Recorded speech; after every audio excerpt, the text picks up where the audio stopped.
Hello everyone, good morning, नमस्ते। कैसे हैं आप लोग? आई होप सभी अच्छे होंगे और मैं भी ठीक हूँ। कल मेरा ब्लॉग नहीं आ पाया था, लेकिन आज मैं ब्लॉग कर रही हूँ। आज है सोमवार और अभी शाम का टाइम हो रहा है। करीब यहाँ पे 5 बज रहे थे और यहाँ पे ना मैं डोसा बनाने के लिए जो थोड़ा सा प्रोसेस है मैं वो कर रही थी। 4 से 5 घंटा पहले ही मैं दाल चावल वगैरह सब है ना फूलने के लिए डाल दी थी और 5 घंटे में ये बहुत अच्छे से फूल गया था। तो फिर ना अभी करीब शाम के 5 बज रहे हैं तो मैंने इसे पीस लेती हूँ, क्योंकि डोसा बनाने से पहले उसे एक दिन मुझे रखना होता है, पूरा नाइट या पूरा दिन रखना होता है, ताकि ये अच्छे से फर्मेंट हो जाए। और फिर उसके बाद ना यहाँ हो रही है सुबह की बज रही है कम से कम 2:30, सुबह का 2:30 बज रहा है। इतना सवेरे मैं क्यों उठी हूँ? क्योंकि आज है छठ पूजा का लास्ट अर्घ जो होता है ना सुबह में, तो वही इसीलिए हम लोग सोचे थे घाट पर जाएंगे, तो इसलिए मैं सवेरे उठी थी। और आज डोसा ही बनाएंगे और फर्स्ट टाइम बनाएंगे, वो भी लोहे के तवे पे आप सबको बना के दिखाएंगे और मेरा पहला एक्सपीरियंस आप लोगों से शेयर करेंगे। तो और ना बहुत आसान हुआ, मतलब सोची नहीं थी, बहुत डर रही थी, बहुत दिन से भी सोच रही थी, क्योंकि हमारे पतिदेव को है ना बहुत ज़्यादा पसंद था। तो सबसे पहले ना मैं बता देती हूँ कि मैंने क्या क्या डाला था। तो सबसे पहले मैं जब भी चना दाल उसमें थोड़ा सा डाली थी, मतलब जो हमारा ना चावल 2 कटोरी था तो 1 कटोरी मैंने दाल ली थी, दोनों दाल को मिक्स करके। तो कलाई का दाल था और थोड़ा सा जो उड़द का दाल बोलते हैं वही, और थोड़ा सा उसमें मैंने लिया था चना का दाल, मेथी डाल के भिगो दी थी। फिर पोहा, जो हम लोग चूड़ा बोलते हैं, कोई पोहा कहते हैं, तो बस वो। और यहाँ पे मैं बना लेती हूँ डोसा के लिए सांभर रेडी है। और यहाँ पे कुछ मतलब चटनियाँ भी थोड़ा सा बना लेती हूँ। तो चटनी में मैं 2 तरह की चीज़ ली हूँ। यहाँ पे ना बादाम है ना, बादाम को भी थोड़ा भून ली हूँ और इसमें थोड़ा सा चना दाल डाल दी थी और लहसुन मिर्ची डाल के, और मतलब करीब 4 बजते मेरा 2-3 चीज़ बन चुका था।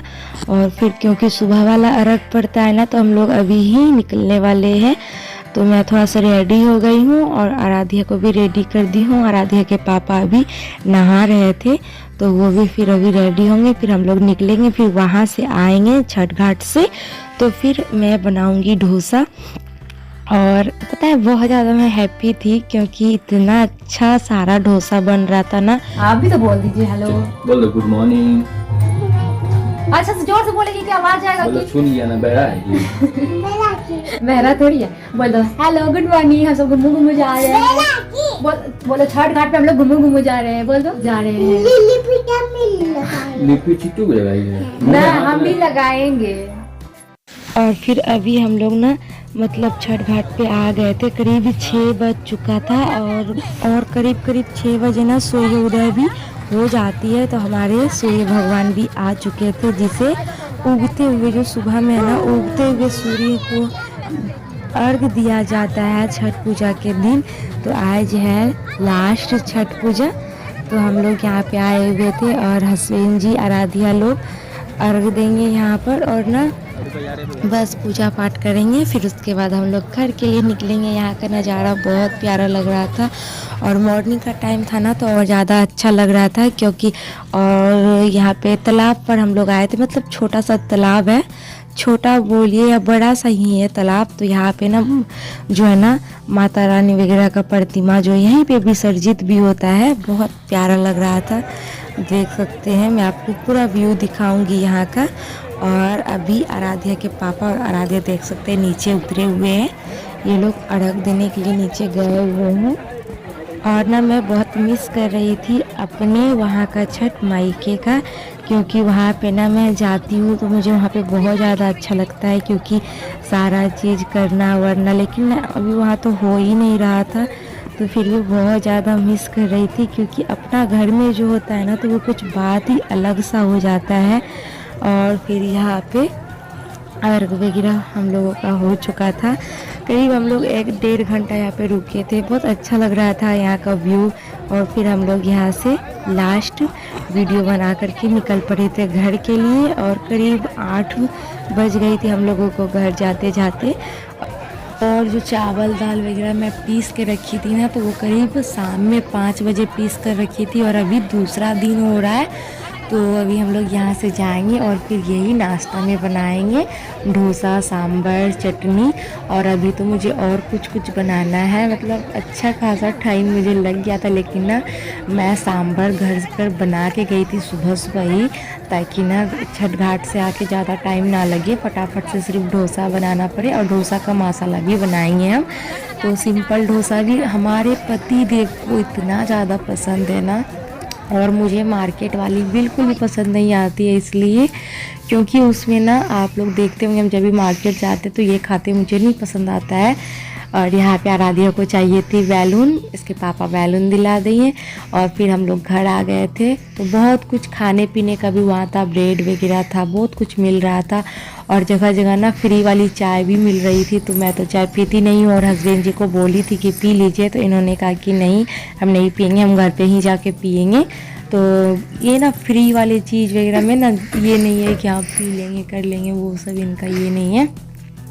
तो बोले चलो अच्छी बात है। तो ये बोल रहे थे जो पर्व करते हैं उनके लिए, मेरे लिए थोड़ी ना है।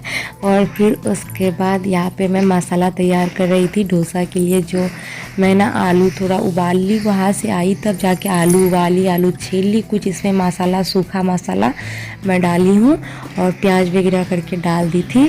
और सुबह में करीब अभी बज रहा है 8, और मेरा इतना अच्छा जो आटा लगाई थी ना फर्मेंट हो चुका था। और यहाँ पे देख सकते हैं मेरा मसाला भी रेडी है, बिल्कुल बहुत स्वादिष्ट मसाला बना हुआ था। तो अभी इधर सांभर बन चुका है, चटनी भी बन गई है, और डोसा के लिए मेरा मसाला भी बन चुका है। और आप लोगों को मैं दिखाती हूँ अभी लोहे के तवे पर बना करके। और ना कुछ प्रसादी भी आया हुआ था, तो वही सब प्रसादी वगैरह, तब तक मैंने कहा कि इन लोगों को तब तक प्रसादी वगैरह खाइए, और मैं भी थोड़ा मुंह में प्रसादी लगा ली थी। और फिर उसके बाद यहाँ पे देख सकते कितना अच्छा फर्मेंट हुआ है, इतना जालीदार, बहुत अच्छे से खमीर इसमें बना हुआ था। और मुझे अभी सारा बनाना है, तो इसमें मैं नमक डाल करके थोड़ा सा ही हल्का फुल्का ही नमक डाली हूँ, क्योंकि ऑलरेडी मेरे सांभर में, मसाला में, सब चीज़ में है नमक, इसीलिए हल्का सा ही मैं डाल के इसे मिला ली हूँ। और बहुत अच्छे से मेरा डोसा बनने के लिए तैयार है। तो पता है, ये जब आप लोहे के तवे को यूज कर रहे हो ना डोसा बनाने के लिए, तो 2-3 बात की ध्यान रखिए कि आपका जो ये ना पूरा फ्रेश तवा नहीं होना चाहिए। फ्रेश तवा इसलिए नहीं होना चाहिए, फ्रेश तवा में बिल्कुल भी डोसा आपका सही नहीं बनता है। इसीलिए आप ना डोसा जब भी बनाएं तो इस तवे पर कम से कम 3-4 पराठा सेक ले, और फिर थोड़ा देर ठंडा होने दे, और ठंडा होने के बाद फिर से दोबारा गर्म कर ले, ताकि इसमें इस तवे पे एक अच्छी सी तेल की है ना लेयर बन जाएगी। तो ये नॉन स्टिक तरह बिहेव करेगी, बहुत अच्छा। फिर देख सकते हैं कितना मुश्किल भी एक थोड़ा मुश्किल नहीं हुआ। और मैं बहुत ज़्यादा खुश हो रही थी, इनको कह रही थी कि आप देख लीजिए, आप वो बोल रहे थे कि नहीं हो पाएगा तुमसे, लेकिन मैं बना दी। तो बहुत ज़्यादा सच में मैं खुश हो रही थी, इतना अच्छा और क्रिस्पी सा बना हुआ था ना, मतलब हर एक डोसे में बहुत ज़्यादा मैं खुश हो रही थी। आपको मेरी खुशी दिख रही होगी, इतना ज़्यादा खुश थी कि यार डोसा बन गया। और मैं ना खामखा परेशान हो रही थी कि कब मेरा नॉन स्टिक तवा वगैरह आएगा, और कब मैं ये साउथ इंडियन मतलब नाश्ता बनाऊंगी अपने घर पर। लेकिन अब तो कहते हैं ना, करने से और सोचने से सब आसान हो जाता है। और फिर उसके बाद ना पानी की छींटे मारकर एक साफ कपड़ा से मैं पोंछती गई, और ना उससे भी नहीं होता है ना, तो एक प्याज काट कर ले लीजिए, और छुरी उसमें मतलब डाल करके मैं आपको दिखाऊंगी। उस प्याज को ना पूरे तवे पे कम से कम 1 मिनट तक ऐसे घसते रहिए, और फिर उसके बाद आप डोसा का बैटर को फैलाइए। इतना अच्छा से सारा डोसा का बैटर निकल के आएगा ना, कभी मुश्किल नहीं होगा। और पता है ना कि नॉन स्टिक जो बर्तन होती है ना, हमारे सेहत के लिए बहुत खराबी होती है, बहुत नुकसान होता है। और सबको पता है कि लोहा जो आयरन होती है हमारे शरीर के लिए कितना अच्छा होता है, तो हर चीज़ हम लोग कोशिश करते हैं कि अपने खाने में शामिल करें। तो यहाँ देख सकते हैं एकदम कितना प्यारी तरीके से सारा डोसा निकल कर आएगा और फैलाना भी इसे बहुत आसान है। एक ही डायरेक्शन में मैंने इसे फैलाया है। और यहाँ पे ना तब तक मम्मी नाश्ता कर रही थी और अभी ना इनको भी मैं दे दी हूँ। तब तक ये भी नाश्ता कर रहे थे और मैं एक दो अपने लिए भी बना लेती हूँ। मतलब इतना सा बैटर में ना बहुत ज़्यादा बन गया था क्यों। और फिर वहाँ पे जो है ना मेरे मामी, बड़े वाले मामी मामा लोग हैं ना, वो लोग भी, उन लोगों को भी बुलाए थे तो वो लोग भी खाए थे और बच भी गया था मेरा बहुत ज़्यादा। तो यहाँ पे हम लोग फटाफट से नाश्ता करते हैं। आ जाइए आप सभी, एकदम साउथ इंडियन वाला नाश्ता फर्स्ट टाइम मैं घर पे बनाई हूँ और आप कोशिश करूँगी कि हर हमेशा बनाऊँ और आप सब भी आ जाइए। तो पता है सबको बहुत पसंद आया। तो और मम्मी से मैं बात कर रही थी तो मम्मी भी बात कर रही थी, मतलब थोड़ा सा अभी भी नाराज़ है, गुस्सा है। और यहाँ पे हम लोगों का नाश्ता हो रहा है। सुबह सुबह घाट पर से आई थी हम लोगों ने, बहुत टेस्टी लग रहा था, सच में बहुत ज़्यादा अच्छा लग रहा था। इसके सामने तो मार्केट का समझिए फैल है। और बस आज का ब्लॉग तो काफ़ी ज़्यादा लंबा हो चुका है और मैं ना वहाँ से आई, हैवी वाली जो साड़ी थी ना मैं चेंज कर ली हूँ। तो मैं सोचती हूँ इस ब्लॉग को यहीं पे एंड करती हूँ। बहुत ही जल्द मिलती हूँ प्यारा सा ब्लॉग के साथ। तब तक लिए Tata my all YouTube family. खुश रहिए, मस्त रहिए, बिंदास रहिए अपने